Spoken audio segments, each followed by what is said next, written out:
नमस्कार, मैं हूं प्रवीण गौतम। दोस्तों, वीडियो में इस बात का विश्लेषण करेंगे कि पूर्णिया में राहुल गांधी का मजाक उड़ाते हुए पीएम मोदी ने क्या बोला और क्या ऐसा मजाक उड़ाना चाहिए। दूसरा, यह भी बात करेंगे कि पूर्णिया में पीएम मोदी का भाषण आखिरकार क्यों दिखाता है कि बिहार चुनाव से पहले पीएम मोदी बैकफुट पर आ गए हैं। जो मुद्दा सबसे ज्यादा उछाला था वो बैकफायर कर गया, तो पीएम मोदी ने भाषण में उसका जिक्र तक नहीं किया। पूरी कहानी आपको बताते हैं कि विपक्ष पर निशाना साधते हुए पूर्णिया में पीएम मोदी ने क्या बोला और क्या बोलना चाहिए। यह सवाल बेमानी हो गया है कि क्या देश के प्रधानमंत्री को सरकारी कार्यक्रम में विपक्षी दलों को इस अंदाज में कोसना चाहिए। सरकारी कार्यक्रम और बीजेपी की रैली का फर्क खत्म कर दिया है पीएम मोदी ने। अब पत्रकार कितनी बार पूछे, कितनी बार इस मुद्दे को उठाएं, कोई फर्क ही नहीं पड़ता है। एक विपक्षी सांसद मंच पर है, पप्पू यादव ने मुलाकात भी की पीएम मोदी से, हंसी ठहाके भी उनके साथ लगाते दिखाई दिए। उसी मंच से विपक्ष की आलोचना की जाती है। सरकारी कार्यक्रम में कायदा यह बनता है कि देश के प्रधानमंत्री अपनी सरकार के काम बताएं, उसमें कोई बुराई नहीं है। लेकिन बीजेपी, कांग्रेस या फिर बीजेपी आरजेडी नहीं करना चाहिए था। सरकारी कार्यक्रम की पूर्व प्रधानमंत्री मर्यादा रखते आए हैं, लेकिन पीएम मोदी ने यह फर्क खत्म कर दिया है। पहली बात तो यह कि सरकारी कार्यक्रम में लाखों की भीड़ बुलाने का चलन खत्म होना चाहिए। ये भीड़ कैसे बुलाई जाती है, इस पर कितना पैसा खर्च होता है, क्या ये नैतिकता में आता है, क्या इन सवालों का जवाब पीएम मोदी दे पाएंगे कि जिस राज्य में चुनाव होता है उससे पहले अचानक कार्यक्रमों की बाढ़ आ जाती है, पब्लिक को बसों में भरकर लाया जाता है, लाखों की भीड़ दिखाई जाती है। उद्घाटन या शिलान्यास करने के लिए हमारे देश में ये तमाशा आखिरकार कब बंद होगा। हम दावा करते हैं कि हम विश्वगुरु बन गए हैं।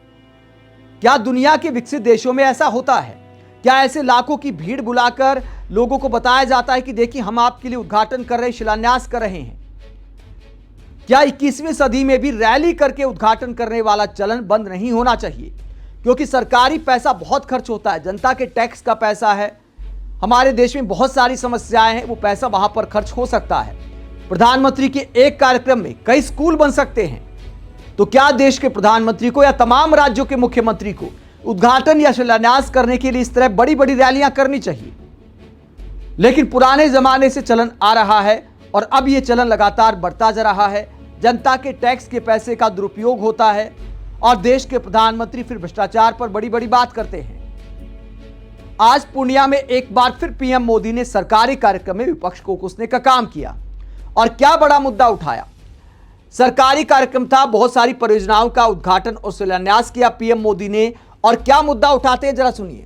साथियों, कांग्रेस और आरजेडी ने न केवल बिहार के सम्मान को खतरा है, बल्कि बिहार की पहचान को भी खतरा है। आज सीमांचल और पूर्वी भारत में घुसपैठियों के कारण डेमोग्राफी का कितना बड़ा संकट खड़ा हो चुका है। बिहार, बंगाल, असम, कई राज्यों के लोग अपनी बहनों बेटियों की सुरक्षा को लेकर चिंतित है।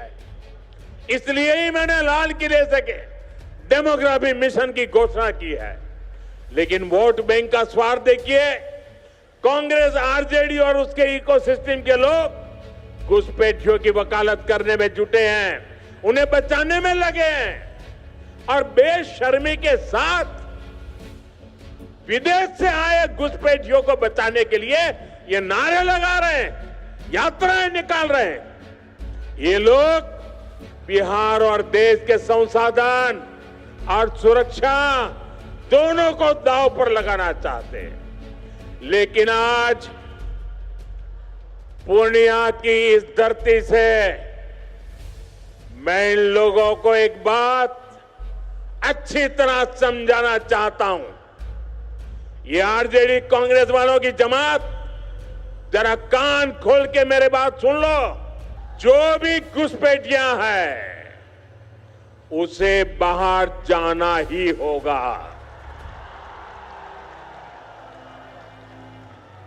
घुसपैठ पर ताला लगाना एनडीए की पक्की जिम्मेदारी है। जो नेता बचाव में खड़े हैं, जो घुसपैठियों को बचाने के लिए मैदान में आ जाए हैं, मैं जरा उनको चुनौती देता हूं। आप घुसपैठियों को बचाने में चाहे जितना जोर लगा लें, आप घुसपैठियों को हटाने के संकल्प पर काम करते रहेंगे।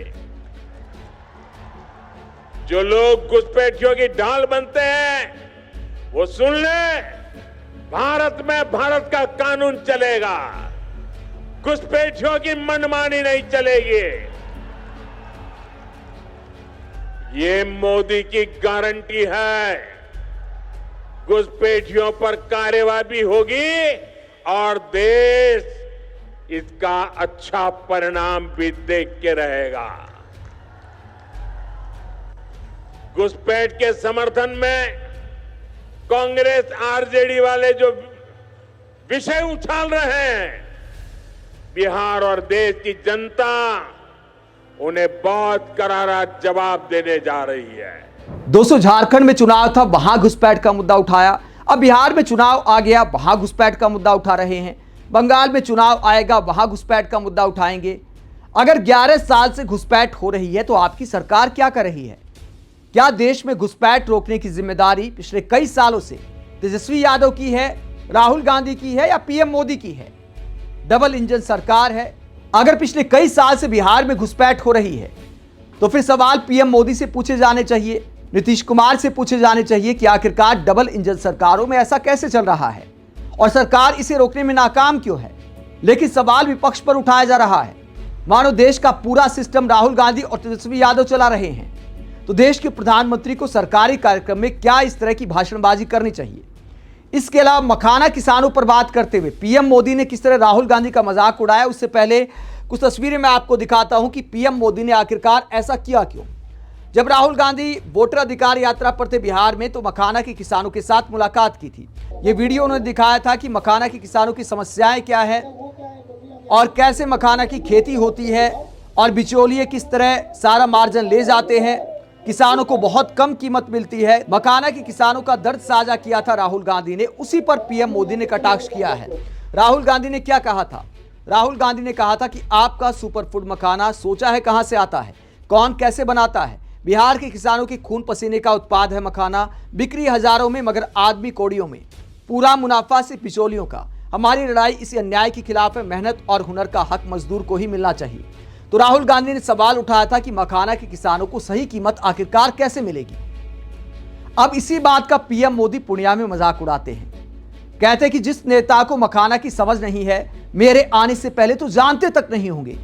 मतलब राहुल गांधी की बुद्धि पर सवाल उठाते हुए पीएम मोदी क्या कहते हैं, पीएम मोदी का बयान आपको सुनाते कि राहुल गांधी का मजाक उड़ाते हुए क्या कहा पीएम मोदी ने। साथियों, बिहार के किसानों के पास आय का एक साधन मखाने की खेती भी रहा है, लेकिन पिछली सरकारों ने मखाने की भी उपेक्षा की और मखाना किसानों की भी उपेक्षा की। और मैं दावे से कहता हूं, ये जो आजकल यहां आकर के चक्कर काटते हैं ना, उन्होंने मेरे आने से पहले मखाना का नाम भी नहीं सुना होगा।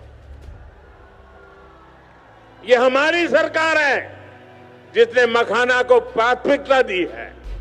साथियों, मैंने बिहार के आप लोगों से राष्ट्रीय मखाना बोर्ड के गठन का वायदा किया था।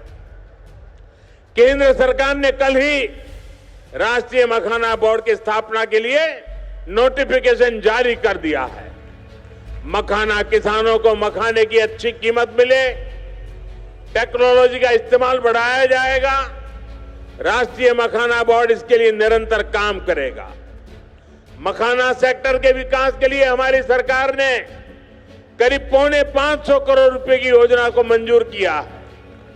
साथियों, बिहार के विकास की ये गति, बिहार की प्रगति कुछ लोगों को रास नहीं आ रही है। जिन लोगों ने दशकों तक बिहार का शोषण किया, इस मिट्टी को धोखा दिया, आज वो ये मानने को तैयारी नहीं कि बिहार भी नए कीर्तिमान बना सकता है। तो पीएम मोदी राहुल गांधी का मजाक उड़ाते हैं कि जो आज मखाना किसानों के पास चक्कर काट रहे हैं, मेरे आने से पहले उन्हें मखाना के बारे में कुछ मालूम नहीं होगा। दूसरे के दिमाग के बारे में आखिरकार इतना दावा कैसे किया जा सकता है? हर इंसान सीखने की कोशिश करता है। जैसे हमारे यहाँ मखाना की खेती नहीं होती तो हम भी अगर मखाना के किसानों के पास जाएंगे तो नई जानकारी मिलेगी। हमारा देश बहुत बड़ा है, सारी फसलों की जानकारी, सब तरह की खेती की जानकारी हर किसी को नहीं होती। और पीएम मोदी को कैसे पता कि राहुल गांधी को इसकी जानकारी है कि नहीं? हो सकता है पीएम मोदी को भी बहुत सारी फसलों के बारे में जानकारी ना हो। दूसरे के दिमाग के बारे में इतना दावा कैसे किया जा सकता है और क्या देश के प्रधानमंत्री को इस तरह मजाक उड़ाना चाहिए? जहां तक मखाना किसानों के लिए काम करने की बात है, 2025 में जाकर पीएम मोदी कहते कि देखिए मखाना बोर्ड का मैं गठन करने जा रहा हूं। तो 11 साल तक आप कहां सोए थे? आपने क्या मखाना किसानों के हालात सुधार दी? तमाम खबरें आती हैं कि अब भी सारा मार्जिन बिचौलिए ले जाते हैं। माना कि पीएम मोदी मखाना खाना पसंद करते हैं, साल में ज्यादातर दिन पीएम मोदी मखाना खाते हैं, लेकिन मखाने की प्रोडक्शन करने वाले किसानों की क्या हालात हैं? क्या उसमें कोई सुधार आया है? अगर आप मखाना के बारे में जानते हैं तो आपको इस बोर्ड का गठन करने में 11 साल क्यों लग गए? आप दावा करते हैं कि आप बुलेट की रफ्तार से काम करते हैं, तो ये बुलेट की रफ्तार है या बैलगाड़ी की रफ्तार है? जमीन पर इन दावों का असर आखिरकार कब दिखाई देगा? अब बात करते हैं कि किस बड़े मुद्दे को पीएम मोदी ने बिहार में लगता है कि छोड़ दिया है या आज बोलना भूल गए। क्या बैकफायर किया तो रणनीति बदल गई है? पीएम मोदी ने आज विक्टिम कार्ड बिहार में नहीं खेला, अपने अपमान का मुद्दा नहीं उठाया, पीएम मोदी की स्वर्गीय माताजी के अपमान का मुद्दा नहीं उठाया।